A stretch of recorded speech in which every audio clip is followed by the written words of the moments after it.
Welcome to my M4S guide. This guide will walk you through each of the mechanics as well as my recommended strategies for resolving the myriad mechanics of Wicked Thunder, the fourth and final turn of the Arcadion Light Heavyweight Savage raid series. There will be a mixture of both gameplay footage and strat diagrams that should help you easily understand what's going on for all of the major challenges in the fight, no matter what your learning style is. Please bear in mind that this guide was made in week 1 using week 1 strats. It's possible that certain resolutions will become more refined over time, and in those cases I will release updated videos for individual mechanics and link them in the description of this video. As a final note before we begin, I will refer to things like light parties and role groups a lot in this video for party organization. The first time I mention them, there will be an on-screen pop-up to explain what that means in real terms, usually with a picture, but these are common Final Fantasy XIV raid-in words that many will already be familiar with. Let's get into it. Wicked Thunder opens up with Wrath of Zeus, a raid-wide damage, and shortly after, during the tail end of the opener, we'll jump to the north and begin to cast Bewitching Flight. This will spawn a number of gun battery cubes on the left side of the arena, and at the same time she will begin charging the wing lasers that you'll be familiar with from normal mode. Both the wing lasers and the gun batteries will shortly shoot line AoEs, resulting in a crisscross pattern of death across the room. Simply find one of the safe spots and set up there. The wing lasers, after firing, will leave 4 blue lines on the floor, which you'll have also seen in normal mode. After a short period of time, they will glow and explode, and you need to avoid them. They go off 2 at a time in pairs of inner lines or outer lines, so you'll need to be either near middle or at the sides to avoid them. At the same time, the boss is casting Electrifying Witch Hunt, spawning a brand new set of gun batteries, this time along the wall on the right hand side of the arena. You'll need to dodge the first set of exploding lines on the floor and the gun batteries at the same time, and additionally ensure the group is spread out. This is because 4 players, either all supports or all DPS, will be dived by Wicked Thunder clones for damage on themselves, which also hits for a small AoE around them, and they will additionally get a Forked Lightning debuff and a physical vulnerability from this. This Forked Lightning debuff does nothing to the player targeted, but if they are nearby another player when it resolves, they will inflict a series of unfortunate events on them. We handle this spread by organizing light parties into 2 vertical lines, with ranged and healers on the north and south, and melee and tank spots on the boss. A cast of Witch Hunt will follow all of this, which will sync up with the 2 leftover floor lines beginning to glow as they prepare to explode. As this cast begins, the boss will telegraph one of 2 markers that you may recognize from Endwalker Criterion dungeons. This one means that the furthest 4 players from the boss will be witch hunted, and this one means that the 4 closest players will be witch hunted. The players that were not initially hit want to be attacked by this, and if your natural line positions don't fulfill the requirements for this, you simply swap with your nearby buddy to fix that. The Forked Lightnings will resolve at the same time as the second clone dives, and you're done with the mechanic. The attack that follows will be either Widening Witch Hunt or Narrowing Witch Hunt. The boss will alternate between Point Blank Circle and Donut AoEs for a total of 4 attacks. If the cast is Widening, it will begin with a Circle AoE, and if it's Narrowing, it will begin with a Donut AoE. It will show those close or far telegraphs once more, a total of 4 times throughout the duration of the cast bar. These 2 will also alternate, so you know that if it shows close first, it will be close far, close far. These marks signify that the 2 closest or furthest players will be let upon by clones, just like we've seen twice already, at the same time as the Donut or Circle AoE resolves. This will happen 4 times in total, so each player will hit once, and your goal is to fulfill the in-out or out-in AoE dodges, and also to position players to bait the close far clone jumps 2 by 2, with each player taking 1 bait in total. My recommendation to deal with this is the classic solution: Protean positions. This is a strat from Team DN. You have the melee and tanks on the cardinal positions, and the healers and ranged on the intercardinals. The supports will be baiting first, with tank always taking the first close bait, and healers taking the first far bait. Then, DPS will bait the 3rd and 4th hits, with ranged taking the second far bait and melee taking the second close bait. So for example, if it's close far, it will be tank, healer, melee, ranged. Whereas if it's far, close, it will be healer, tank, ranged, melee. So you check the cast to see if it's in or out first, you check the first telegraph from the boss, and you know that it alternates, so you can easily from that determine which bait you'll be taking, and then you should have all the information you need to correctly pull off this strat. Using this marker setup that I'm showing off here and the position shown in this image makes it incredibly easy. These line up with the intersection of the in and out, so you just need to shuffle forwards and backwards on your marker, and when it's your time to take a bait, you move to just outside the boss hitbox, or just outside the circle AoE, whilst everyone else takes a few extra steps away as a close bait, and as a far bait, you will either take an extra few steps out if it's away, or if it's a donut and you're the far bait, the rest of the group will take a few steps in. Once you're done, another Wrath of Zeus raid-wide will follow. Electrope Edge comes after this, spawning 4 electromines, 1 in each corner of the room. Witch Gleam will follow, in which she will shoot beams across the intercardinals of the room at the electromines. Firstly, don't get hit by these laser beams, but secondly, watch them closely. If a mine is hit by 2 Witch Gleam beams, it will shortly explode, rendering that quadrant of the arena a death zone. 2 quadrants will be hit twice, leaving you with half of the arena left to play with. These can be, for example, south safe or north safe, but they could also be northwest and southeast safe, so pay attention closely. Wicked Thunder will then cast a sidewise spark, the same half-room cleaves you saw from normal mode, and this half-room telegraph will be covering one of the 2 safe quadrants. You now know exactly where the actual safe zone is. The sidewise spark has one additional detail as it charges. The animation will either show 4 larger orbs, or 8 small orbs.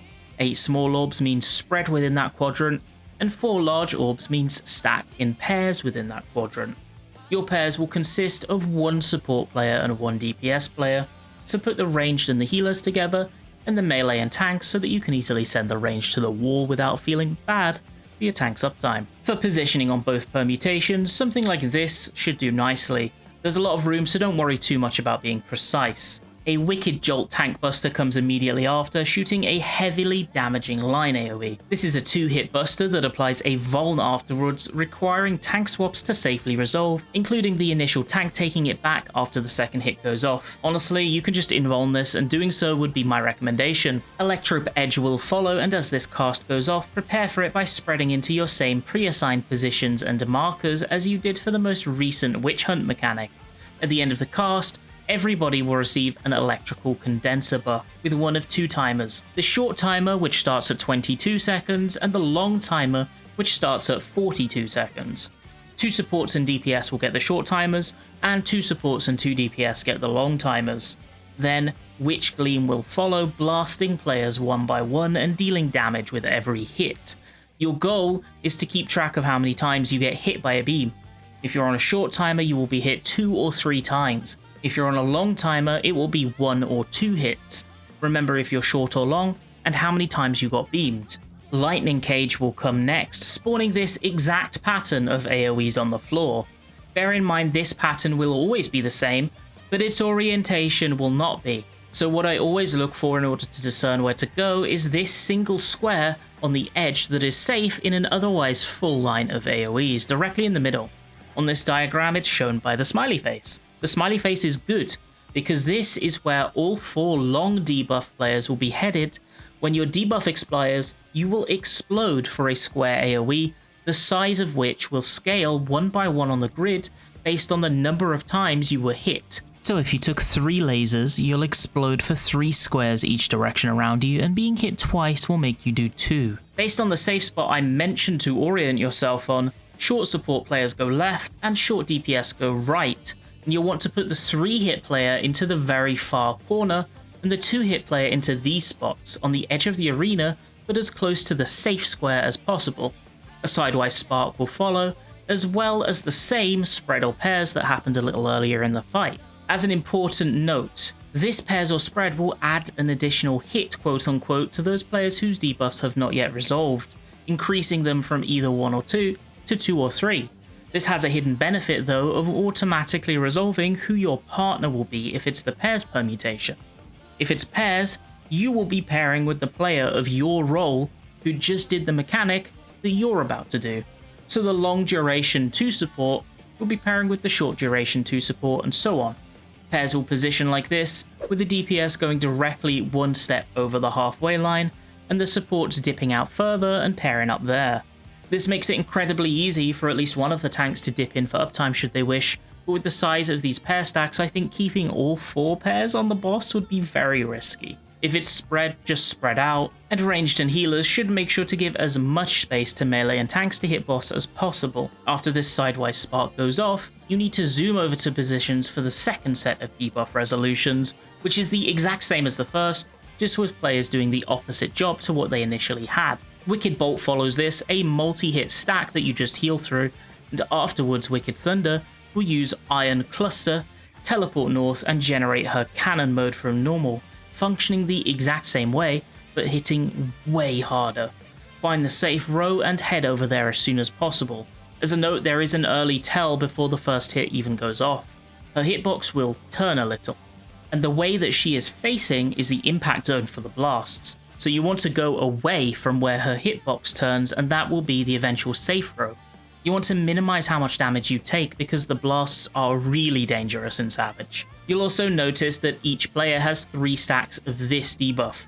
The blue is called Negatron and the yellow is called Positron, and there will be 4 of each debuff. You aim to cleanse these during the next mechanical onslaught, or you will die at the end.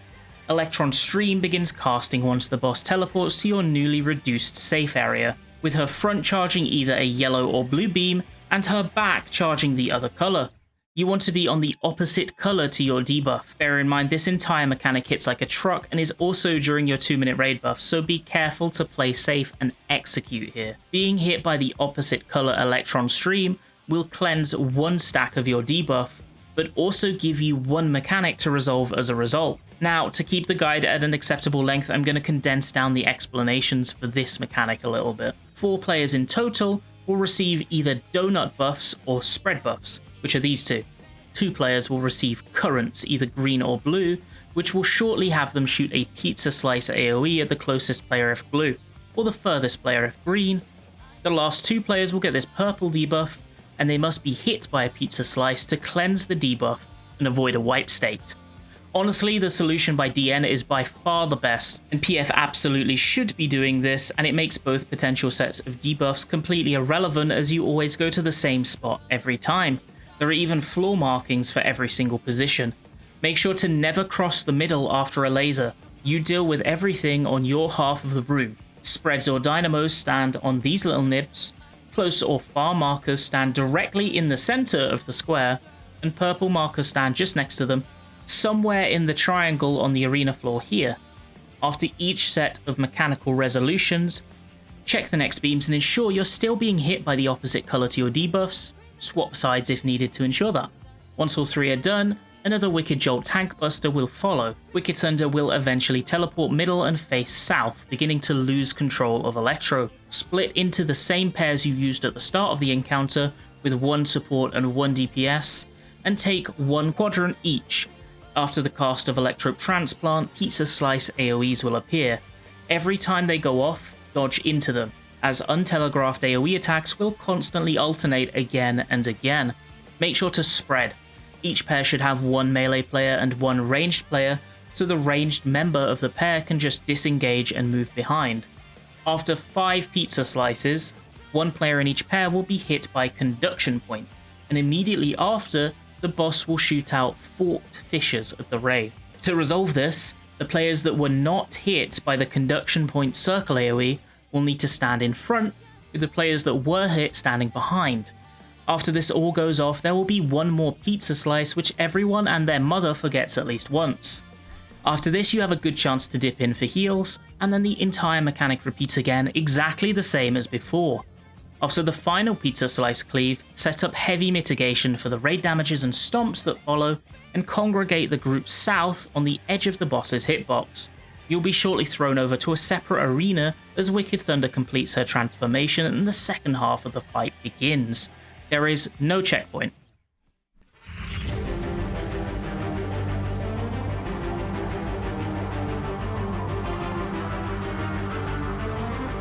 She will open with Crosstail Switch, which you will use Tank LB3 to mitigate.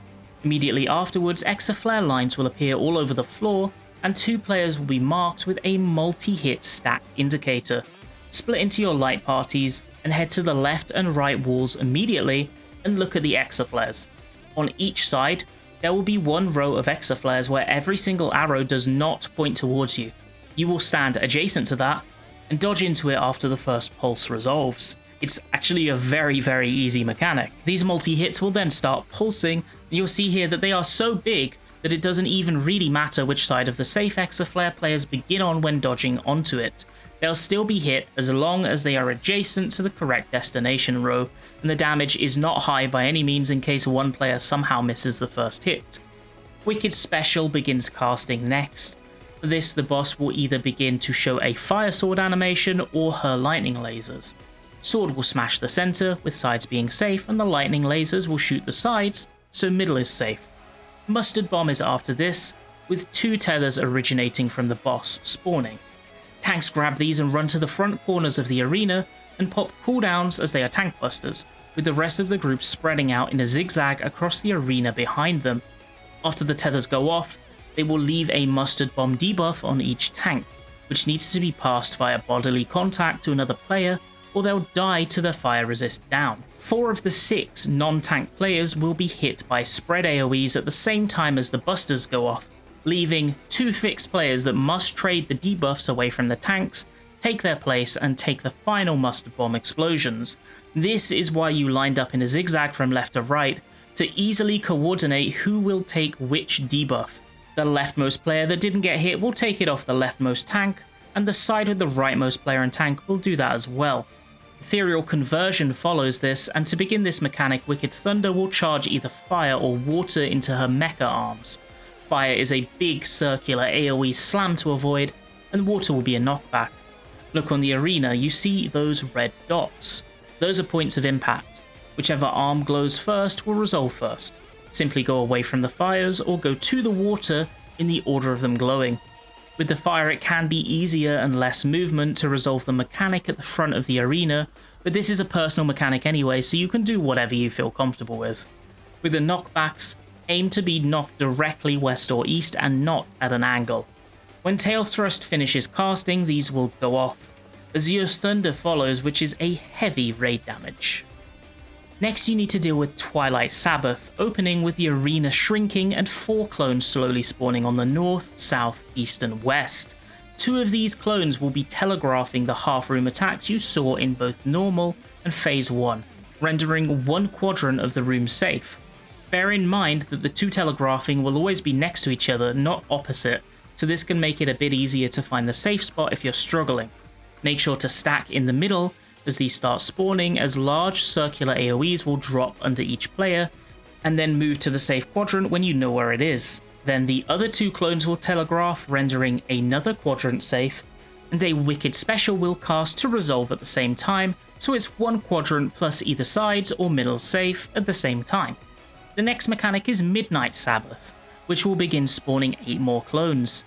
Split into pairs this time, healers going with ranged and melee going with tanks. You will each have 2 clones to look at in order to resolve your mechanic, 1 on cardinal and 1 on intercardinal. These adds will either have cannons or wings. If they are cannons, they will shoot a line AoE through the diagonals of the arena, and if they have wings, they will do a donut AoE. So you look at your 2 adds, see which one is spawning first, look to see if they're cannons or wings, then if it's wings, you go to the one spawning first because it's the safe spot, and if it's cannons, you go to the other one to avoid the cannon. The last component to this mechanic is the boss cast bar, which will either be scattered burst aka spread, or concentrated burst aka stack in pairs. Then, you must resolve the second clone, and whichever of stack or spread wasn't used first will then go off second. So it's look at your clone, see if it's cannons or wings, check if pairs or spread, and then do the first resolution of that.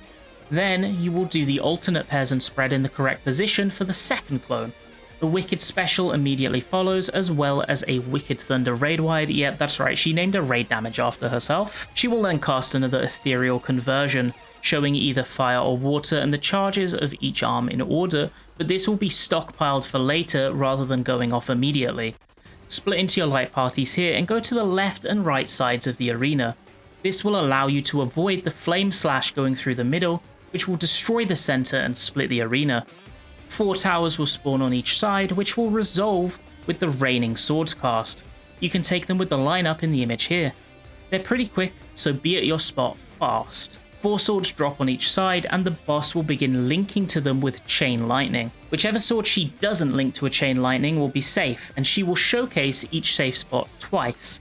There are a total of 4 safe spots, and each sword will be used once as a safe spot, and your job is to memorize the order of which swords don't go off, so you know the 4 spots to go in. Make sure to resolve this mechanic on the edge of the arena, as the chain lightning explosions are circle AoEs, making it pretty tight on spacing if you stay in the middle. Ensure you give the tanks some sustain during this as well, as they will be chunked by autos during this whole mechanic. Once the last chain lightning goes off, the arena will reform, and the stored Eetherial Conversion will go off at the end of the tail thrust cast, just like before. Mustard Bomb follows once more, and you solve it exactly like the last one, before another Eetherial Conversion will stockpile for later in the fight. An Azure Thunder ray damage comes next, and with it the arena space will become smaller and circular once more, followed by an Ion Cluster cast, putting a stack of Negatron or Positron on each player with a debuff of either 23 or 38 seconds. 2 supports and DPS will each get the short timer, and 2 of each will get the long timer. Within supports you'll have both colours and timers, and the same for DPS, so you will resolve the incoming mechanics in a group with your role. Sunrise Sabbath will cast next, which will quickly spawn 6 more clones. 4 cannon clones on the intercardinals and 2 wing clones on the cardinals. Additionally, 2 towers will spawn a little later on opposite cardinals, so either north and south or east and west. You can tell where they're going to spawn based on where the winged clones are looking. That's right, they are looking at where the future tower will spawn. As a short debuff, your aim is to go close to a cannon clone with a colour opposite to you and beam it at the cardinal direction away from a tower. And as a long debuff, your aim is to take a tower. Cannons will lock onto the closest player, so ensure you bait both the beam and also don't accidentally overlap lasers. I recommend the players attempting to do so to stand directly underneath the cannon and then angle it towards the nearby cardinal without a tower. The way I think is easiest to solve organising the cannons is as follows. If you look at the arrows in this image, you'll see that DPS are looking north clockwise for the cannon they need to take, and support players will be looking towards the northwest cannon counterclockwise. The first cannon that you're able to resolve your mechanic with, you take. For towers, supports will take south and west, and DPS will take east and north. It is exactly the same system for both cannons and towers, and the method of looking is identical. A Wicked special in or out will follow, and then the second set of towers and clones, which you'll deal with in exactly the same way. Check the tower spawns, find your cannon, and get it done. The stockpiled Eetherial Conversion will go off after this on the tail thrust cast, and Sword Quiver will follow. Split up into your pairs, healers with ranged and melee with tanks, and watch the AoEs spawn on the floor. There will be 4 safe quadrants. Send your pairs into them, and each will be cleaved. Note that the Sword Quiver does a lot of damage, so stay stacked up for heals for the initial hits and then spread afterwards. Sword Quiver will repeat 2 more times, and then the Wicked Thunder in Rage will cast, signalling the end of the fight. If you've gotten this far, you should have all the knowledge you need to push for the clear. Please do let me know if you have any questions at all in the comments section. Thank you so much for watching, and I hope you have a fantastic rest of your day.